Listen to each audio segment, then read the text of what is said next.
I was talking with Come As You Are, and I need to recognize Pastor Anthony Payton and First Lady Sandra Payton for allowing us to host this documentary here in the church. Thank you so much. Can we give them a hand? Okay. Awesome. Thank you. And so we were thinking about how we could make this showing special and also consider this being Black History Month. Of course, we want people to know history, all kinds of history throughout the year. And Sandy Payton had the idea, what if we were to honor one of the grocers, one of the markets here in our community that has been here for some time? Thomas Brownlee and Sons Market. And so that's what we are going to do. So we're going to give a tribute to Thomas Brownlee and Sons Market right now. Many of you probably don't know what Thomas Brownlee and Sons Market is. There was a snapshot of it in the documentary. I tried to talk to Thomas Brownlee 2 years ago. He was a little bit hesitant, but I got him here today. And I also want to welcome our Facebook audience right now. Thank you for tuning in. We are now live on Facebook because we want people to see this tribute and also the community conversation that is going to come in just a few minutes. But for those of you who do not know, Thomas Brownlee and Sons Market has been here for some time.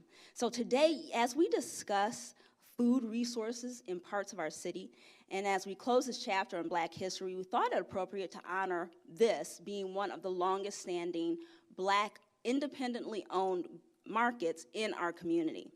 It's right there on Oxford Street.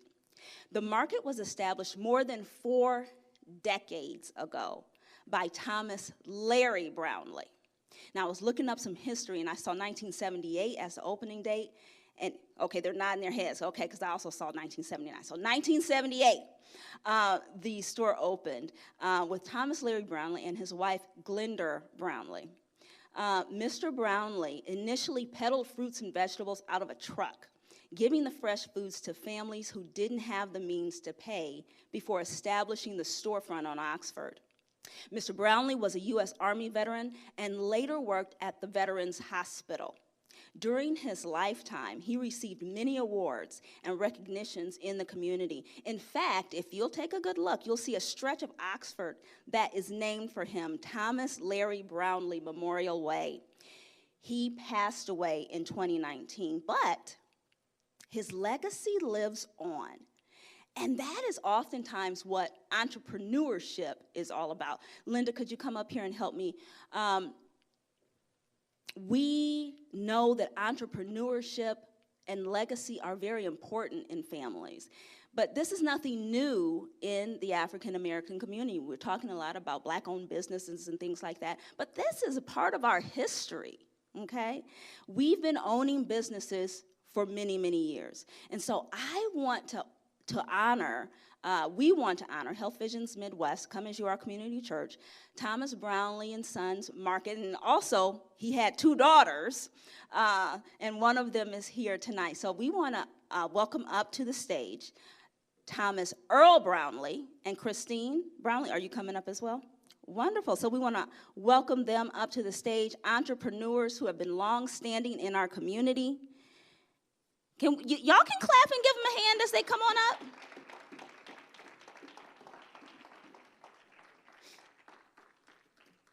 And I asked Linda Golden to come up here because she is also an entrepreneur in our community. If we could turn and face the crowd here. She is also an entrepreneur in our community, a realtor, and does some construction. So thank you, Linda. So she also is building legacy in our community.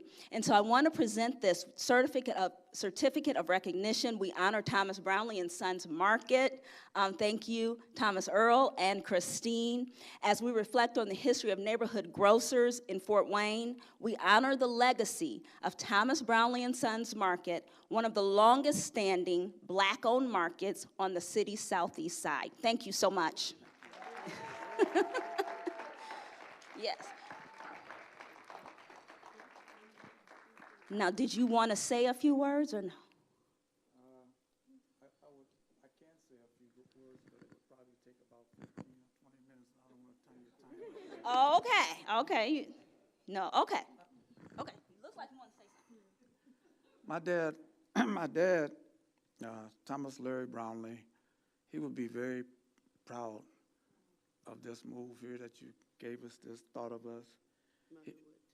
And Mother would too. Mom is 93 years old, and she still comes over and drives a car and helps us out a lot. She would be really happy. She wanted to come to this tonight, but her sister that's 95, she looks at home looking after her. 97, excuse me. 97. But Dad would be tickled to come back and see this. If you could just see this, he'd be happy. And there's a story that I want to tell. It would take 15 minutes, and I don't want to tie your time up, I think, but I don't think it's appropriate, but I will if you'd like to hear it, you know. Can you tell it in 5? Okay, well, you go. If you really want to tell it, go ahead. It's a little bit too long. Okay. My dad, one of his last wishes was, before he passed away, he grabbed my hand and he squeezed it real hard. And he asked me, he said, son, he said, whatever you do, try to take this, keep the store open as long as you can. And he asked me to do that. And I go out my way to do it. And there's a reason why I do that. If you would want to hear that, I will tell you why. I'm going to need you to hold this because I need to work my arm out. Okay. All right. You know, back years ago in 1967, I got drafted, and I had to go to a bad war, and it was in Vietnam. And I had to go overseas and fight in a war. And my dad asked me something. He says, son, he said, whatever you do, he says, why don't you take your guitar with you? And I says, I can't take no guitar with me. I'm going to war. And him and Mama insisted that I take that guitar with me going to Vietnam. Okay, I was surprised. I did take it. I waited till the last day, and I says, okay, I'll take that guitar. And you know, when I got to California, everybody saw me with that guitar. They said, I had a load. I had a load on my back, suitcases and luggages and all of that to carry. And they said, I got that for you, brother. Don't worry about it. But anyway, I wind up going to an 18-hour flight to Vietnam over the ocean, 37,000 feet up in the air, the plane going 500 miles an hour, 18-hour flight. And I wind up in a place called An Khie in the Central Highlands of Vietnam. And basically what I want to tell you is this. I had that guitar with me, and I was in a support unit with the helicopters used to get shot down over there. And what actually happened is I had that guitar with me. At nighttime, I used to fly in the helicopters. At nighttime, when the guys would be out shooting their guns, I would get the guitar out and play it. I'd get the guitar out and play it. And so guys would come around and they would sing. You know, they harmonize and sing. I created a little crowd of guys coming around at nighttime. This is 7 or 8 o'clock at night. And I did that quite often. And so what actually happened is this. One morning, early in the morning, about 9 o'clock in the morning, a runner came. He came to me and said, Tom, the company commander wants to see you. And I said, company commander, why does he want to see me? And he said, Tom, I don't know, but you got to go see him. He's our company commander. He's a major, and you got to go there and see him. He wants to see you. And I'm scared. I'm really, really scared. And I go there. He says, you better go now. I go there, and he said, Tom, don't forget to salute him. So I go there, and I say, he said, knock on his door. And he said, come in. And I said, sir, Private Brownlee reports to you, sir. At ease, Private Brownlee. The reason this is at ease. And he said, Private Brownlee, the reason I call you down here, the battalion commander, he wants to see you. Sir, the battalion commander wants to see me? Yes, Private Brownlee, the battalion commander wants to see you. Sir, do you know why he wants to see me? I'm scared. I am scared because I think I'm going to get in trouble about that guitar that I had, you know. And he says, it's a long ways from here. I'm going to have a driver to drive you there. And I said, sir, do you know why he wants to see me? And he said, I don't know, but Private Brownlee, the Jeep is out there in the front waiting on you, and you got to get in the Jeep. It's a long ways from here. And I'm so scared I don't know what to do. They're going to reprimand me for playing that guitar. And I get in the Jeep, and every few seconds, we drive around all of these dirt roads and whatever like this.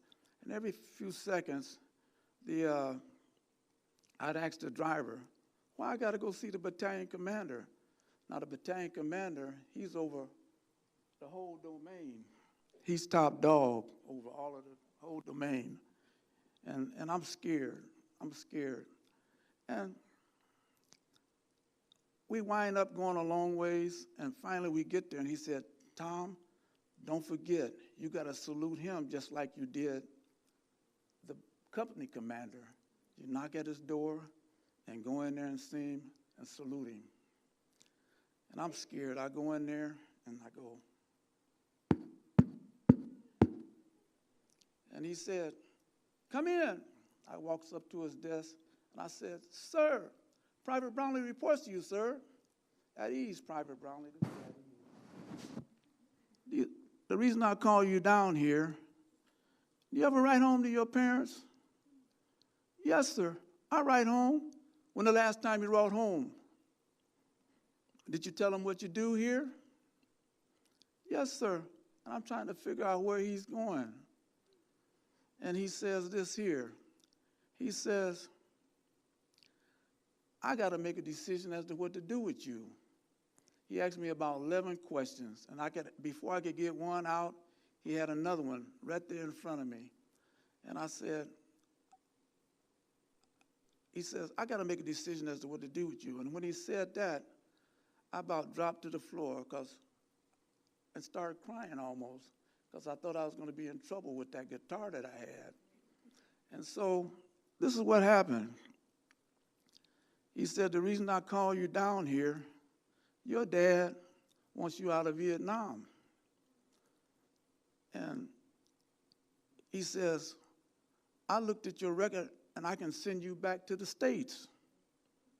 He said, I can send you back to the States. He said, your dad wrote Earl Adair, the congressman. Now, Earl Adair was the congressman of this 4th district here in Indiana, in Fort Wayne. And he was our congressman here in Fort Wayne. I got a copy of that letter today in my office over there on Calhoun. And he also said this, your dad wrote Robert Kennedy. Now, Robert Kennedy was President Kennedy's brother, and he was Attorney General and a state senator. And he said that your dad wrote President Johnson. I got a copy of that letter, the response of Robert Kennedy. Then he said, your dad wrote President Johnson a letter, and somebody in President Johnson's staff sent a letter down to General Westmoreland. Now, General Westmoreland was the 4-star general over all of Vietnam, and they in turn sent a letter down to me. He says, I'm your battalion commander. And he said, your dad wants you out of Vietnam. And he says, I got to make a decision. He says, I looked at your record, and he says, I can send you back to the States. And all I had to do was tell that man to send me back to the States, and I would have been out of harm's way. But instead, I was crying because I thought I was going to be in trouble with that guitar. I was crying, and he said, what do you want to do? And I say, well, sir, I'm not a coward, and I ain't going to run. But I say, if you say it's fairly safe here at K, I'll try to stay here and do my duty with you. I made that decision to stay, and to this day, it bothers me. All of that time, I made my dad suffer 7 more months. I was only in the country for 5 months, and I didn't know my dad was doing all of this. I made the decision to stay, and after I made the decision to stay, 1 month after I made that decision to stay, they moved me way up north toward the demilitarized zone in a place called Thothier and Providence. And all HEL broke loose up there. You know, and I just leave it at that, and I'll stop. Now that's, my dad did, to this day, I think of it, my dad did all of that for me to get out of Vietnam, and I could have got out. All that, I mean, could have left. And it just bothers me to this day. That's why I keep the mom and pop's place open, is because he asked me to do it. And he did all of this work for me, and I messed it up.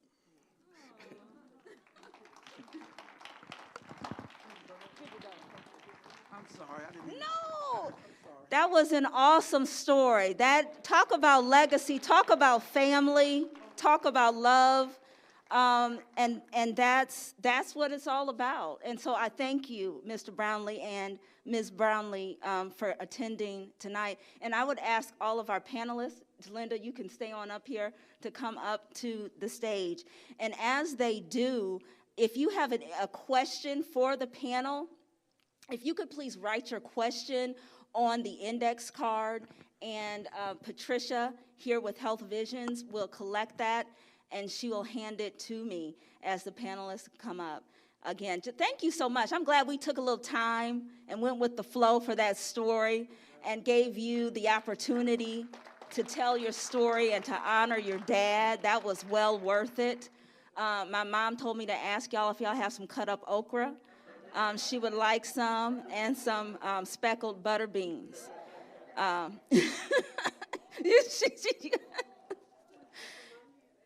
She's not here right now. I called on, she said, do they have any cut up okra and speckled butter beans?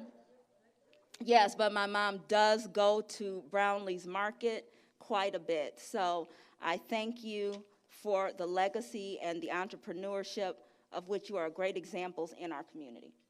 So now, we would like to begin our community conversation. If you are on Facebook on the Kayak Fit page, or if you are, I'm missing some of my notes here.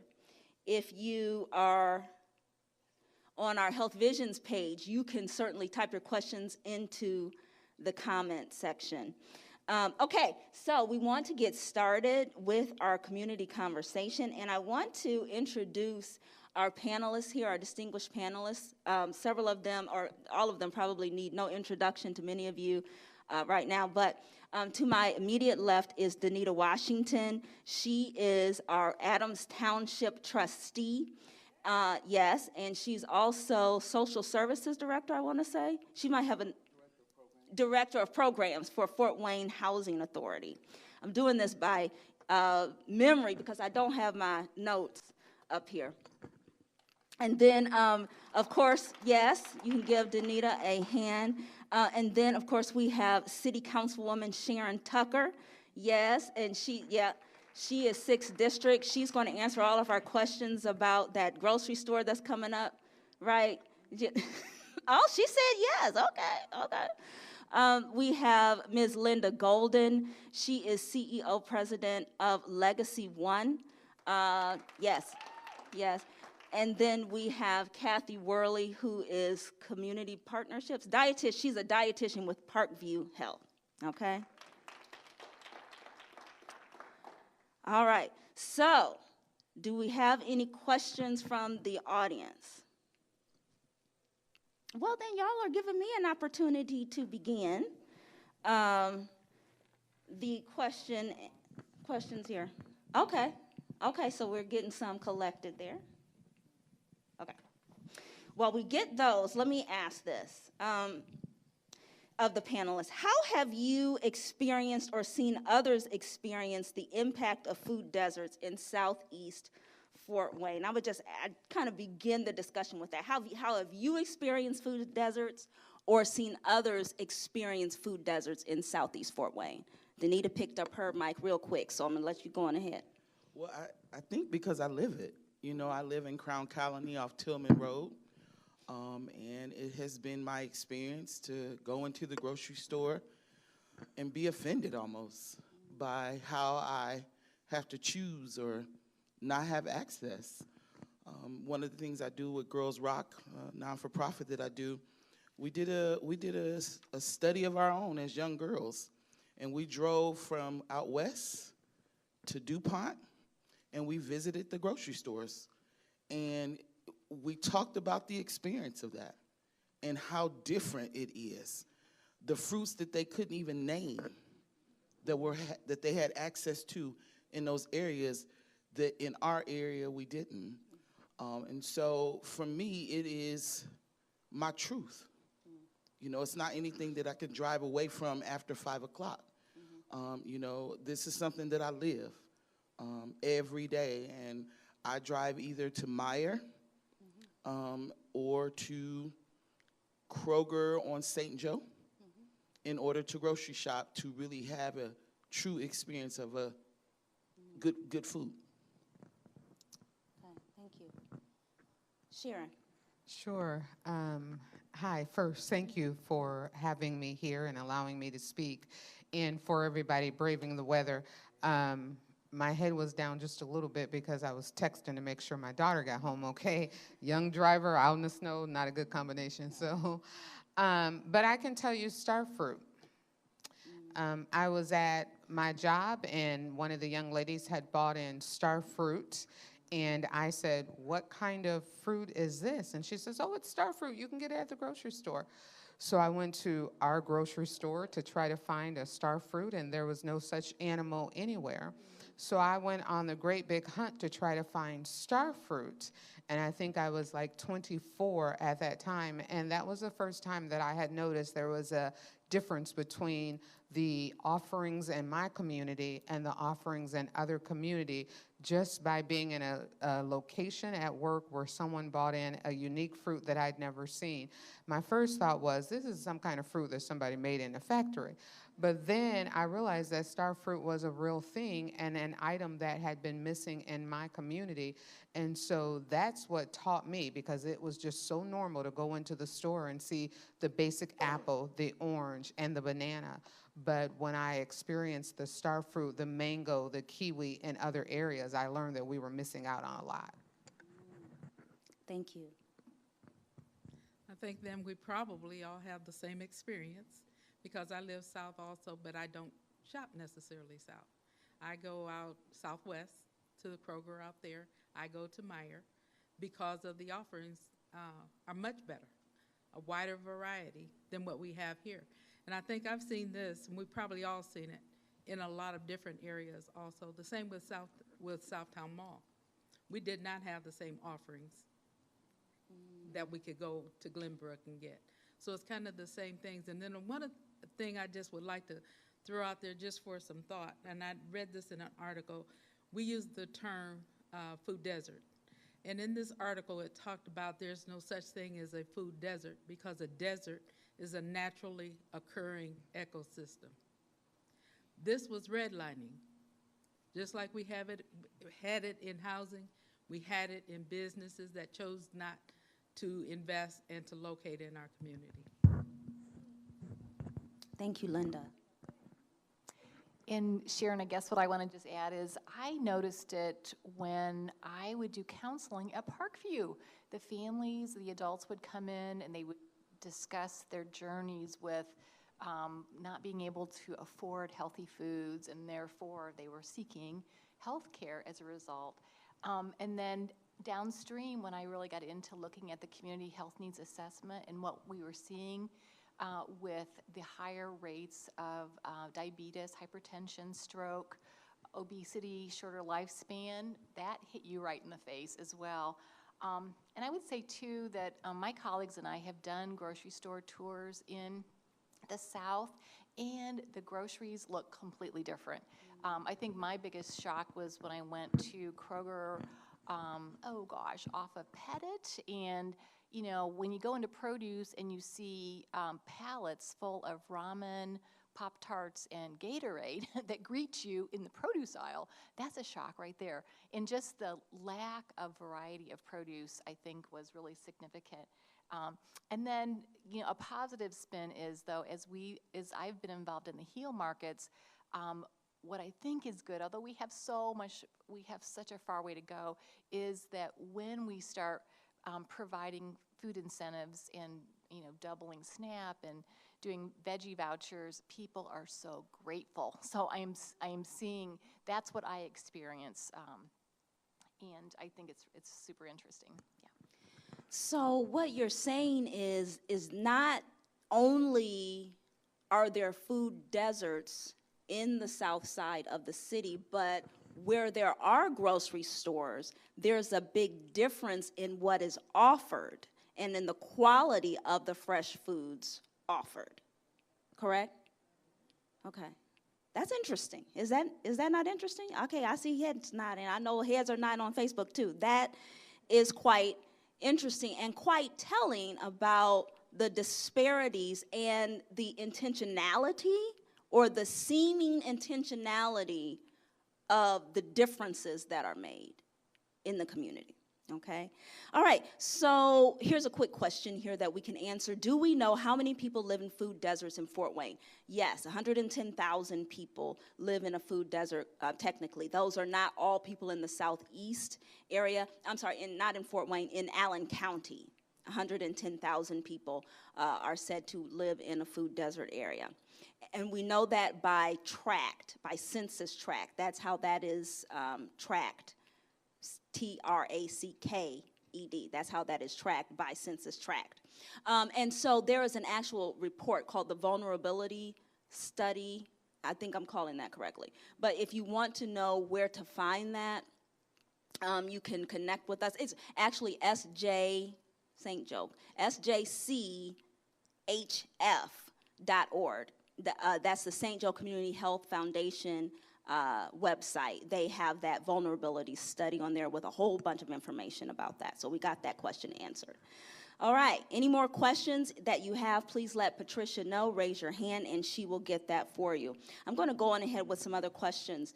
There are already efforts underway to make food more accessible in Fort Wayne, such as farm market programs, mobile pantries, yet food access remains a problem for many in our community. Why is this such a pervasive issue, and what more can we as a community do about it?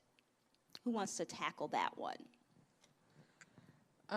I'd like to, and just add on to what you just added with the 110,000 in Allen County. If you look at some of the outlying communities, when I represented, before I moved to city council, I was on county council in the 1st district, and if you look at some of the outlying areas like Monroeville, Hoagland, they very closely resemble southeast Fort Wayne. There are areas where, if you stop and think about it, their closest grocer is driving into on 30 or 27 to the Walgreens, or going up to Maple Crest to the Walgreens there. So they're suffering from many of the same things that southeast Fort Wayne is suffering from. And so that's what makes it challenging for me to say that it is solely a discrimination case, because many of the residents that live in those rural communities are not African American or brown skin. So it has a lot to do with the ecosystem in terms of financial economics as well, because they are far out and then have to travel to come in and get groceries. So when we're looking at that picture, we can't forget, when we use those numbers, then we have to also include their demographics of where they are, because food tends to be a challenge for all. And so would you say it's a problem? It's not just a racial problem, obviously, but an economic issue where people who have less are actually afforded less or given less? Absolutely. So some would argue that, you know, if you live in Monroeville, that you've moved into that community, but that doesn't stop the need of eating, right? Like, so we need to be able to supply local grocers, and we need to be able to go to a local grocer. Well, a local grocer can only stay in place if the community supports it. And if the community is drawn in by the big box, which now says you can get health food, you can get meat, you can get your shoes, you can get your toilet paper, you can get your stockings, and people are tending to go toward that one-stop shop, which is why Amazon has become so popular, because now not only can I get it in one shop, I can get it delivered to my front door. In order to keep the local grocer in business, we have to keep the dollar locally, and that's what causes the suffrage. I don't care how many, like Pastor had said, it doesn't matter how many groceries we put in place. If we don't support them with our dollars, they will not be able to stay. If we can't get the fresh fruit and purchase it, it will not be able to stay in business, because we're all in business for the ROI. Okay, good. Okay, anybody want to piggyback off that? Okay, Kathy. Yeah, one thing too that I mentioned the last time we did a screening and panel is farm subsidies. So our government provides lots of dollars for the corn, soybean industry that then turns into animal feed for industrial meat production and junk food. But we give only 1% of the dollars that go toward research, marketing, production of fresh fruits and vegetables. So, and that is why over the last 4 decades, you know what, processed food and industrial farmed meat has gone down in price 20 to 30%, and fruits and vegetables have gone up in price by 40%. So the very food that is life-sustaining is now out of reach for many, many Americans. I think in listening, though, even if it's a disparity by financial or by race, it's still an offense. It's still an offense.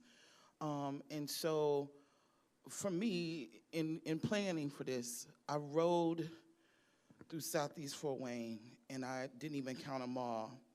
But Dollar General on Rudisill and Calhoun, Dollar General on Rudisill and Anthony, Family Dollar at Anthony and McKinney, Family Dollar at Paulding and Hessen-Castle, and another one at Anthony and Tillman, and a Dollar General at Anthony and Tillman, and then a Dollar General on Decatur Road, and across the street,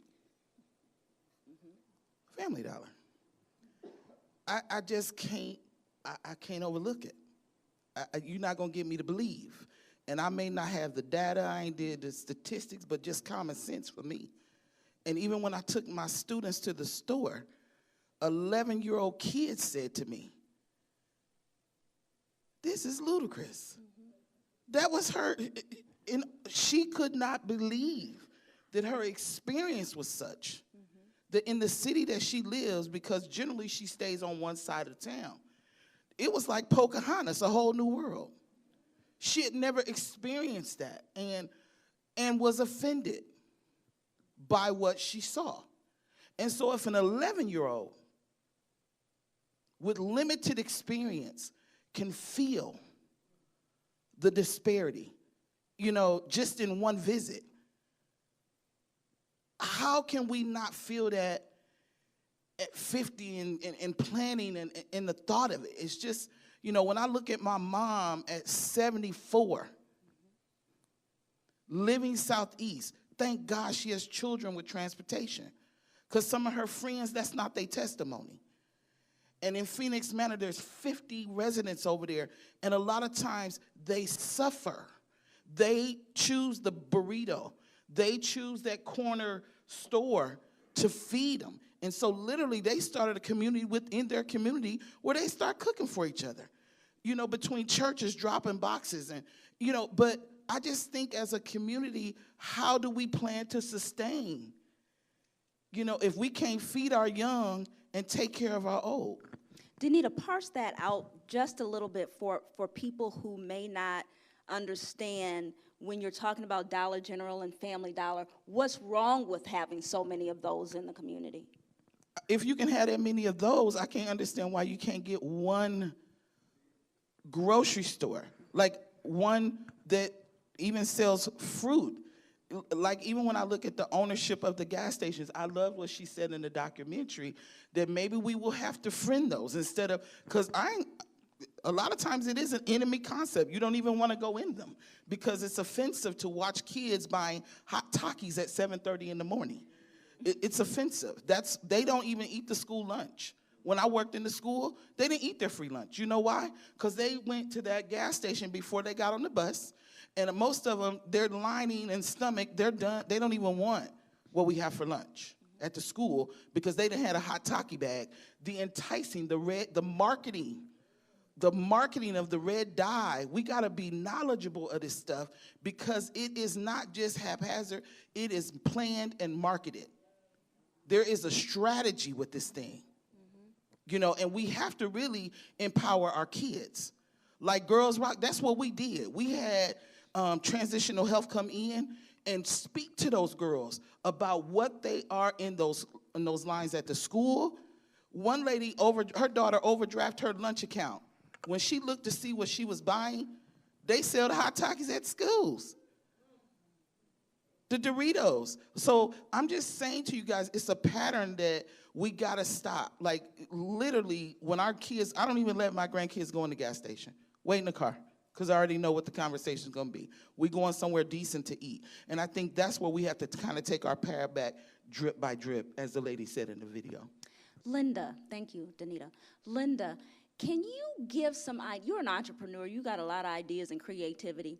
Can you give us some of your ideas as to how we as a community can help? I mean, because everybody can't go and drive to the southwest side, to the Meyer over there and get some wonderful fresh produce. So how can we help people in Southeast? I know you were raised here, right? This is a community that you love. Oh, exactly. Well, one of the things that I've been thinking about a lot is that we have a lot of good activity, a lot of good things that's coming, you know, our way south to help to rebuild and to bring, hopefully to bring it back. You know, I grew up on Lee Street off of Pontiac Street. We had everything. We didn't have to leave our community for anything if we didn't want to. You know, but one of the things that I think that would be helpful for us as a community is that if all of the initiatives that we're all talking about is that we not do them in silos anymore, but that we begin to talk to each other, that we plan together, that we somehow connect what we're all doing. And then that would make it much better because, you know, a lot of people are doing a lot of things. We're going to get a store, but we probably need more than one little store. We need several. We need them to be strategically located. So what would help with that is if we all worked together. That doesn't mean that any one person or any one entity has to give up their idea or their vision of what they want to do. But let us talk together. Let us plan together. Let us share our experiences together, our resources, and then we may be able to get more done. And then one of the things I would just like to say quickly is that, Danita, what you're talking about, all of this is just like the cigarette industry, how they have now learned that they have been strategically focusing and marketing to young people. It's the same thing with what we're talking about here today. And somehow, I think in the documentary, the pastor that talked about culturally, we have to begin to change the dynamics of our culture. That doesn't mean we have to give it up, but let us change some of the dynamics. You know, even especially starting with our kids. I'd like to see in the Boys and Girls Club and the Macmillan Youth Center, I'd like to see some exercise classes for the kids.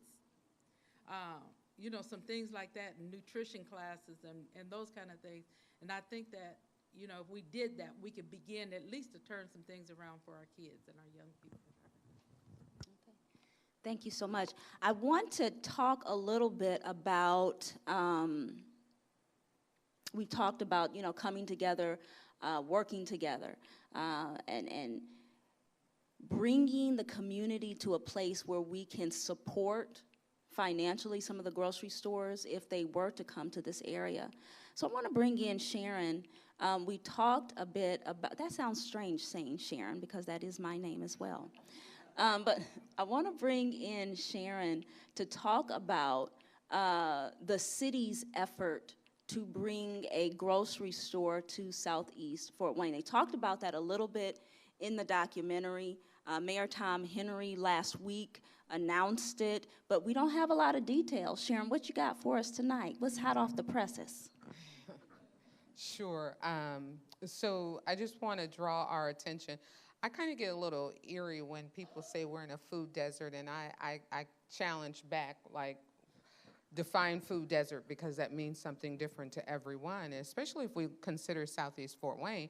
We're not just one ethnicity, we're multiple. And if we say that we are a food desert in terms of our Asian culture, we're not. If we say that we're a food desert in terms of our Caucasian culture, probably not. If we say that we're in food desert in terms of African American owned groceries, then we could say, yeah, we're a food desert. And we could go to multiple factors that would contribute to that. But to say that we have zero access to food, we may not have access to food where we understand and read the label, but the onus could be somewhat on us to be able to bridge that gap and to go in into the community so that we could start being social neighbors and working with each other. And I say that as a representative for the entire community, not just one dynamic of the community. But to share the story of what we have for Southeast Fort Wayne, which I'm very excited about. We have been working, the city, myself, and several other partners, Parkview, different community leaders, took a trip to Toledo to explore the concept that they have there. And we started this in 2020 when COVID first came on. Brightpoint was, the first time, was the leading entity that was taking us there. And we went and visited the grocery store that was there under a new concept. And in order to understand what this is, we went to a portion of Toledo that had been written off, where the community no longer thought that it would be valuable. And it was a lot of individuals that looked like me, and probably a lot of individuals whose financial wealth were what many would say was at poverty level. And it was just kind of a destroyed neighborhood, but right in the center of this neighborhood was a jewel. And it was the EB Center, a grocery store that had been put in partnership with the local hospital, and they bought in a grocery concept. And a part of that grocery concept was teaching the community how to prepare healthy foods. Many of the times that, at least for the community that I grew up in, my mom's family, when we cook a vegetable, we cook it till it's limp. If it's still crispy, it ain't a good cooked vegetable, right? Okay, and then we put the lard and everything else on top of it, and that's the way these green beans. Those hard things, Kathy, they not green beans, okay? So so they teach you how you can prepare the food so that you don't cook out the nutrients out of the food and that you still learn how to enjoy it. And then they have the food affordable. They have it low cost, affordable, and they're able to do it because of the partnership that they have with the hospital. We have decided to model that same premise here in Fort Wayne, and we've been working with them. We've hired them in as a consultant to be able to create that same premise. We've looked throughout the community to determine who would be the first community to benefit from this concept, and how can we bring that on? What partners can we bring in to make it work? Because we'll be honest with you, the city is not in the business of running a grocery store, right? None of us would know how to even first order the food, let alone. So there are a lot of partners that we had to bring in order to get it to work. And the main partner and the main thing had to be with who would help us financially. Who would help us get this going financially to get it off its feet? Because there are limitations, even though people don't think this, there are limitations to what we can do with your tax dollar.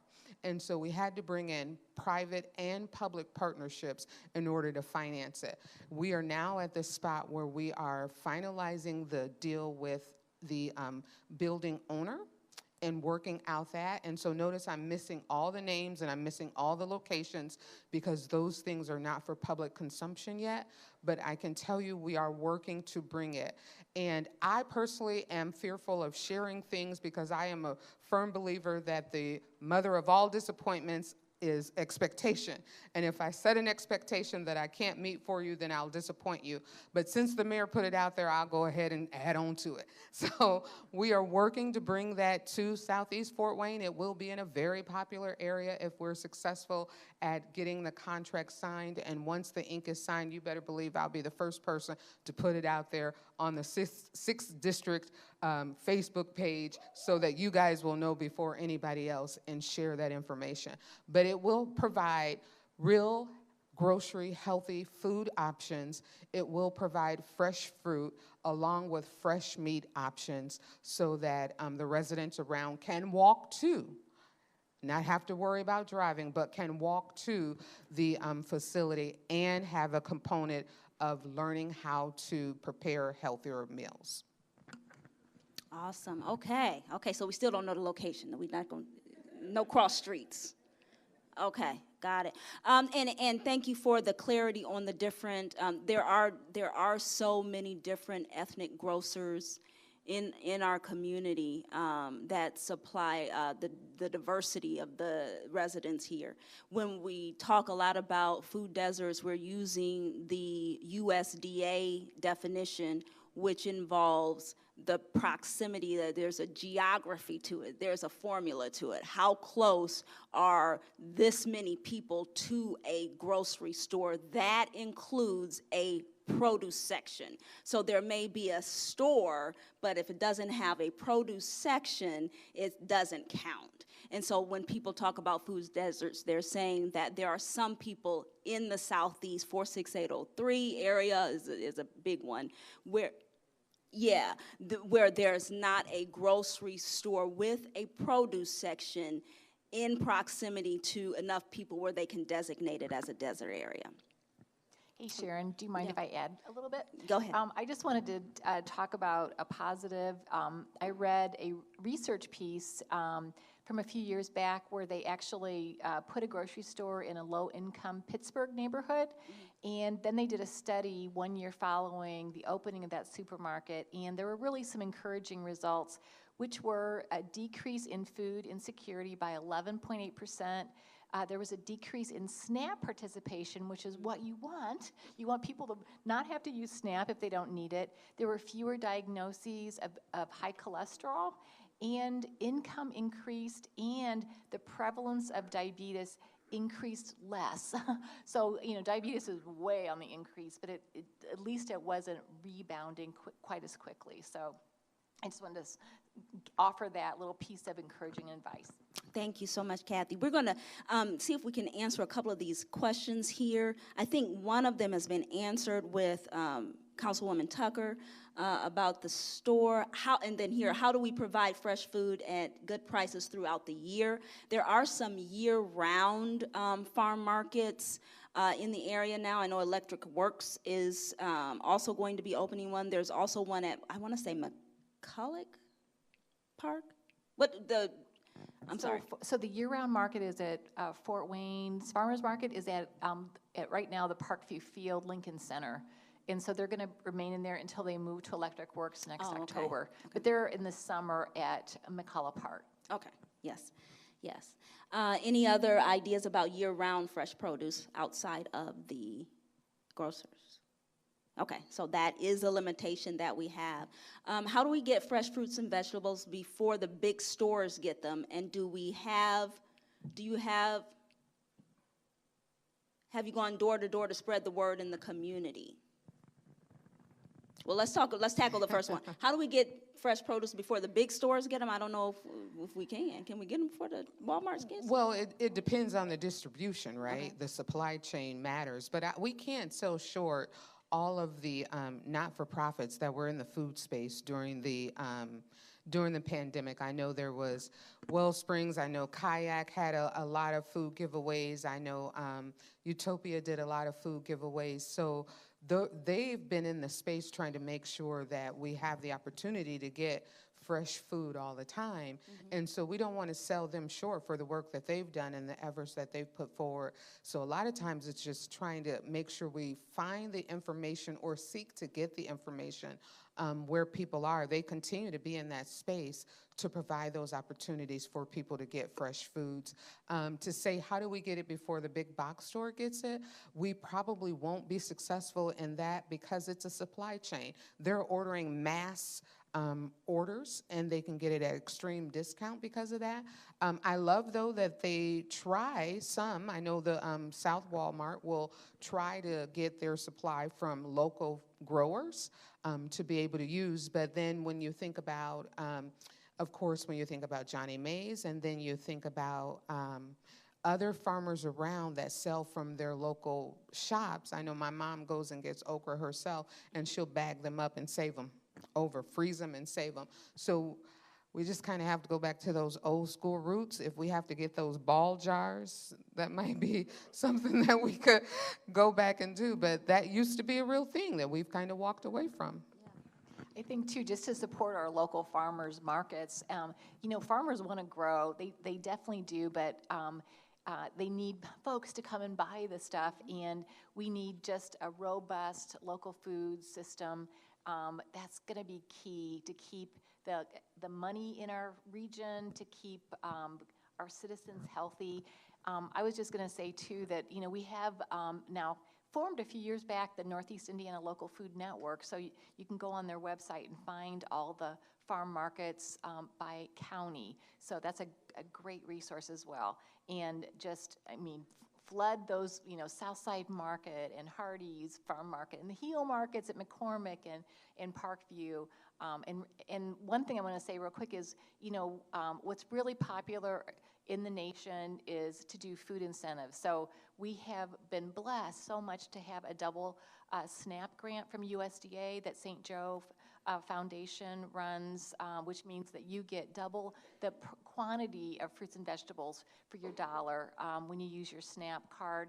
And we just won at Parkview the USDA Produce Prescription Award, which will start up in a few months, and that is going to offer $50 worth of free produce to anyone that actually fits the criteria. We're looking for people that need help, maybe on Medicaid, uninsured, food insecure, that may have issues with high blood pressure, high cholesterol, and things like that. So I just want to put that out there.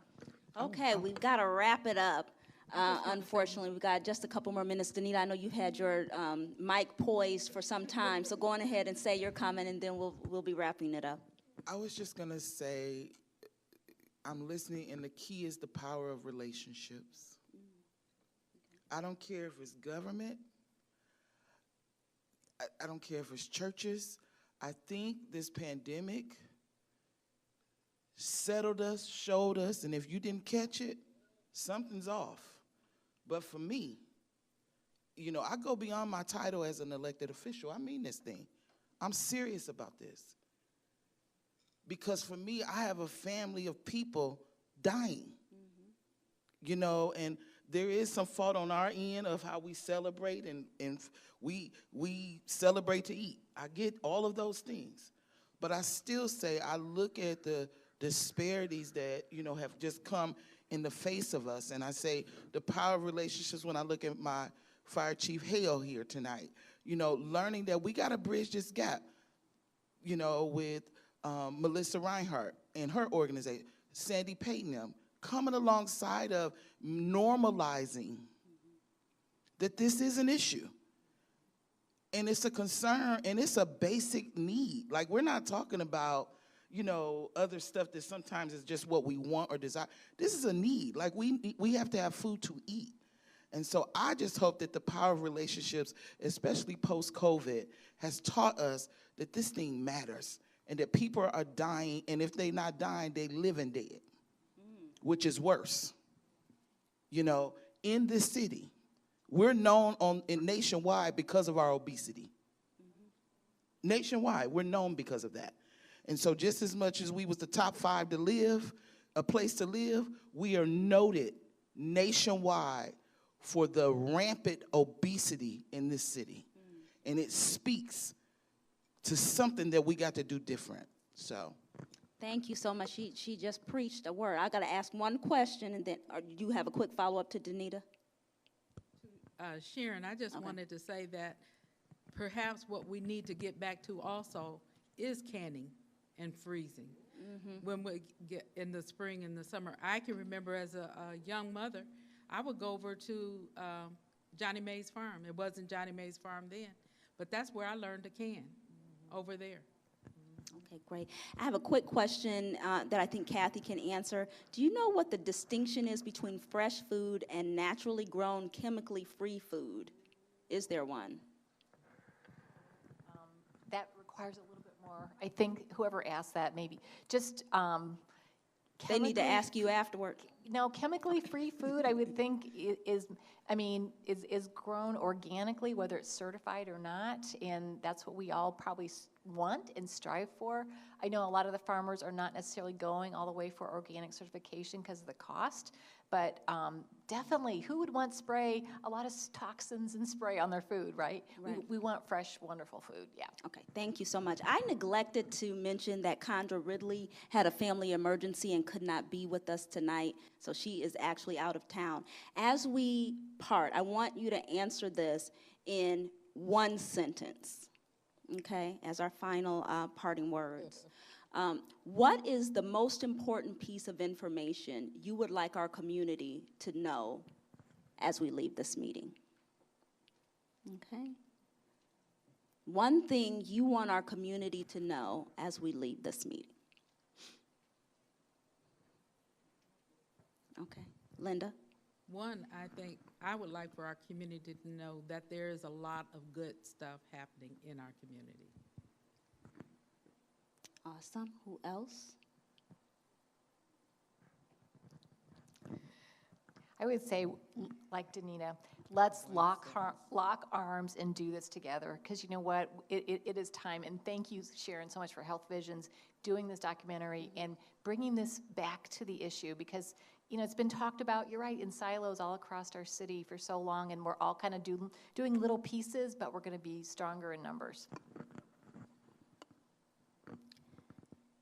Every time I hear somebody say Sharon, I think they're talking to me. One thing that I would say that I would want the community to know is that I, as an elected official, I do hear your voice and I do speak up in the privacy of those rooms on behalf of Southeast Fort Wayne to make sure that we don't fade or get lost in the cracks. And transportation is a problem, so as we work on food, work on transportation as well. Thank you. That was, a run-on sentence, but it was good. And I'm not going to say her sentence because that's for me too as an official, but I'll end with this. I think health is true wealth. And once we begin to realize that, we chase dollar, but really health is wealth. And we've got to gravitate that and teach young people that so that we don't have a repeated cycle, which is insanity. Thank you so much. That was a wonderful note to end on. Thank you to each of our panelists. I thank you for all of you who have come. I thank you for your indulgence. We're actually over time. We had a lot of things that we wanted to fit in here. But I want to leave you with enlightenment and education and awareness, most of all. You may not have been aware that you weren't the only one in this thing, if you are.